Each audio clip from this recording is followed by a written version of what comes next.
Hai semua, perkenalkan, saya Clara Teresia sebagai salah satu tim pengajar kuliah ergonomi.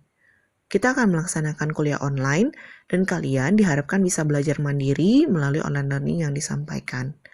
Jika ada pertanyaan mengenai materi perkuliahan yang kurang jelas, silakan ditanyakan melalui forum di IDE. Jaga kesehatan ya, dan selamat belajar dari rumah ataupun kos masing-masing. Materi perkuliahan kali ini adalah stres dan mental workload. Yang pasti stres di sini bukan dalam arti kondisi kejiwaan ya, tapi lebih kepada stres dan beban kerja mental pada aktivitas pekerjaan. Berikut ini adalah dua kejadian besar kecelakaan pesawat udara. Yang pertama merupakan kecelakaan tabrakan maut di Charky Dardi 1996 antara Saudi Arabian Airlines tabrakan dengan Kazakhstan Airlines. Kedua pesawat ini terbang dengan ketinggian yang hampir sama. Air Traffic Controller sudah memberikan peringatan, tapi responnya sangat lama dari pilotnya, sehingga tidak dapat mengelak terjadinya tabrakan. Kecelakaan yang kedua yaitu pesawat Sukhoi yang menabrak ke Gunung Salak di 9 Mei 2012. Pilot pesawat hanya mempunyai waktu 38 detik untuk menghindar dari gunung yang ada di depannya. Namun naas, pilot mengabaikan alarm peringatan yang sudah berbunyi sebanyak 6 kali karena mengira adanya masalah pada database kontur. 2 detik kemudian, pesawat menabrak Gunung Salak. Dari penjelasan sebelumnya, bisa kalian bayangkan ya betapa sangat beresiko tinggi aktivitas pekerjaan seorang pilot. Nah, pada gambar berikut ada yang gambar ATC atau Air Traffic Controller, yaitu pekerja yang bertugas untuk mengatur lalu lintas pesawat. Di kokpit pesawat, kemudian di bagian bawah, di sebelah kiri itu ada gambar controller mesin, di mana banyak sekali panel-panel yang harus diawasi oleh pekerja ataupun operator. Aktivitas dengan pekerjaan yang seperti ini sangat membutuhkan kewaspadaan, atensi, fokus, dan konsentrasi yang tinggi. Salah sedikit saja bisa berakibat fatal bagi banyak orang. Jadi, apa sih sebenarnya perbedaan beban kerja fisik dan beban kerja mental yang sebenarnya? Untuk lebih gampang, ada dua kata kunci yang harus diingat, yaitu kalau beban kerja mental, ada kata kuncinya yaitu adalah kognitif, artinya pekerjaan atau aktivitas yang menimbulkan beban pada aktivitas otak ataupun kognitif manusia, misalnya berpikir, atensi, memori, fokus, dan problem solving. Sedangkan pada beban kerja fisik, ada kata kuncinya itu adalah kapasitas tenaga otot untuk tubuh ketika bekerja. Misalnya saja tukang bangunan, kuli angkut, buruh pabrik, atlet, dan lainnya. Stres kerja terjadi ketika adanya perbedaan job demand ataupun tugas dengan kapasitas dari pekerja. Stres kerja juga bisa timbul karena faktor lingkungan fisik yang nantinya akan dibahas di pertemuan selanjutnya, seperti temperatur, kebisingan, pencahayaan, dan getaran. Stres kerja juga bisa timbul akibat faktor psikologis, seperti rasa cemas, frustasi, marah. Stres kerja pada tingkat yang tinggi maupun rendah memiliki hubungan dengan tingkat performansi ketika bekerja. Nah, dari gambar berikut dapat dilihat bahwa penyebab stres itu dapat disebut juga sebagai stresor, yang terbagi menjadi direct stressor, yaitu lingkungan kerja, kesehatan, pengalaman kerja, serta indirect stressor. Misalnya saja aspek psikososial yang akan mempengaruhi kemampuan manusia atau pekerja dalam memproses informasi yang akan berujung pada penurunan performansi kerjanya. Terdapat 4 faktor sumber stres saat bekerja. Yang pertama adalah beban kerja, seperti deadline tugas, atau kerja yang harus dikerjakan dalam waktu yang sangat terbatas. Misalnya nih seperti kalian ada deadline laporan untuk praktikum ataupun deadline laporan untuk tugas kuliah. Kemudian yang kedua itu adalah faktor hubungan dengan orang lain. Misalnya bagaimana hubungan kalian dengan atasan, rekan kerja, dan lainnya. Kemudian yang ketiga adalah faktor lingkungan, seperti apakah terlalu panas ataupun terlalu bising yang bisa menjadi environmental stressor. Yang keempat adalah perlakuan individual. Apakah ada rasa aman, rasa nyaman ketika kalian bekerja dengan lingkungannya. Beban kerja dapat diartikan sebagai persentase dari tingkat kemampuan ataupun kapabilitas manusia dalam bekerja. Kapasitas yang lebih besar dari job demand akan terjadi kebosanan. Sedangkan jika kapasitasnya sama dengan job demand adalah kondisi yang ideal. Tetapi jika kapasitas yang dimiliki oleh manusia lebih kecil dari job demand yang ada, maka pekerjaan tersebut tidak akan terselesaikan.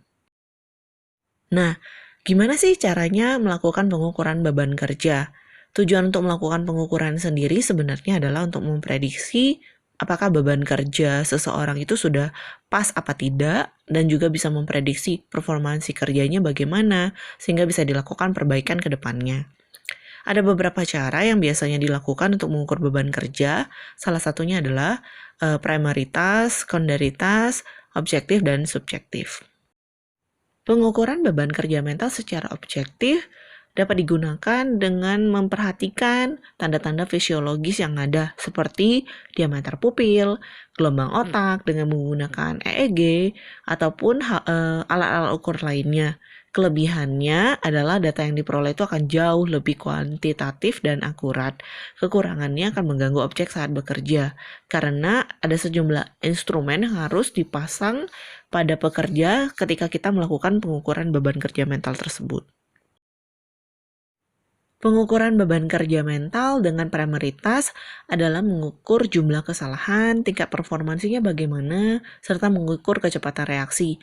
Misalnya saja ada salah satu tes yang sering digunakan yaitu psikometer vigilance task, di mana pekerja ataupun operator akan diberikan respon, sehingga mereka harus merespon stimulus tersebut dengan mengklik tombol tertentu. Pengukuran beban kerja mental secondary task, artinya akan diberikan tugas tambahan selain tugas utama di pekerjaan tersebut. Misalnya saja diberikan mathematical task untuk mengukur kapasitas pekerja jika diberikan tugas ganda seperti apa sih? Apakah bisa multitasking ketika mengerjakan pekerjaannya, kemudian akan diberikan tugas tambahan lainnya. Pengukuran beban mental secara subjektif biasanya memanfaatkan kuesioner sebagai instrumen pengukurannya. Misalnya saja NASA TLX atau Task Load Index, kemudian ada SWOT, ada RSME, ada Cooper-Harper Test, dan lain-lain. Datanya cenderung sangat subjektif karena namanya juga kuesioner ya, akan diisi berdasarkan perspektif dari masing-masing pekerja terhadap pekerjaannya, sehingga ada baiknya dikombinasikan dengan tes lainnya. SWOT atau yang lebih dikenal dengan Subjective Workload Assessment Technique akan dibagi menjadi 3 indikator penilaian, yaitu beban waktu, beban usaha, mental, dan beban tekanan terhadap psikologis. NASA TLX pertama kali diperkenalkan oleh Hart dan Stefan di NASA, Amerika Serikat. Instrumen ini merupakan instrumen multidimensional dengan pertimbangan bobot dan tingkat tertentu ataupun rating scale. Terdapat 6 dimensi yang dikaji, yaitu mental demand, physical demand, temporal demand, usaha, frustration, dan performansi. Dimensi yang pertama yaitu mental workload. Ada skornya yaitu rendah ataupun tinggi dengan skala 0 sampai 100. Kalau 0 itu rendah, mental workload-nya. Kalau 100 itu tinggi, mental workload-nya. Akan diberikan pertanyaan seperti seberapa banyak sih aktivitas mental dan persepsi yang dibutuhkan, seperti berpikir, mengambil keputusan, dan yang lainnya. Dan apakah tugas itu mudah atau sulit untuk dikerjakan, sederhana ataupun kompleks. Kemudian dimensi yang kedua adalah physical demand. Physical demand ini lebih ke aktivitas fisik ya. Apakah banyak aktivitas fisik seperti menarik, mendorong, memutar, ataupun aktivitas yang akan membutuhkan tenaga ataupun energi yang lebih banyak. Dimensi selanjutnya itu adalah tekanan waktu ataupun temporal demand. Apakah pekerjaannya itu harus dikerjakan terburu-buru atau tidak? Dimensi yang keempat adalah performansi. Ini skalanya agak berbeda sedikit ya. Skalanya bukan rendah atau tinggi, tapi adalah baik atau buruk. Seberapa sukses dan seberapa puas Anda terhadap hasil performansi pekerjaan yang sudah dilakukan. Dimensi yang kelima yaitu usaha, dari skala rendah ke tinggi. Seberapa besar sih usaha yang dikeluarkan untuk mencapai level performansi yang Anda harapkan. Sedangkan dimensi yang terakhir, tingkat frustasi, seberapa besar sih rasa frustasi ataupun stres terhadap pekerjaan yang Anda lakukan. Nah, berikut ini contoh kuesioner NASA TLX yang biasanya digunakan dengan skala rendah sampai ke tinggi, kecuali di bagian performansi ya, dia menggunakan skala baik sampai ke buruk, ataupun perfect sampai ke failure. Untuk skala penilaian NASA TLX sendiri terdiri dari skala 0 sampai 100. Dia berupa rating scale. Jadi, kalian bisa memberikan garis di mana sih kira-kira dari skala 0 sampai 100 itu, dari dimensi yang diberikan, kalian merasakan seperti apa di pekerjaannya.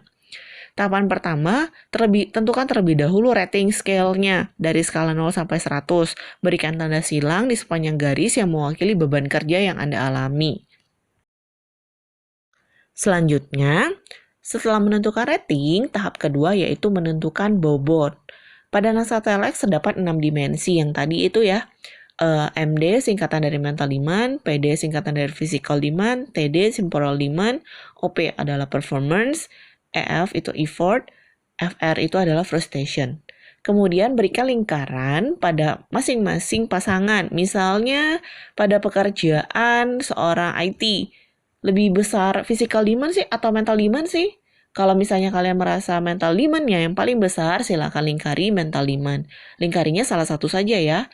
Kemudian lakukan untuk pasangan yang lainnya. Jadi total ada 15 pasangan yang harus kalian pilih. Kira-kira mana yang lebih mewakili perasaan kalian.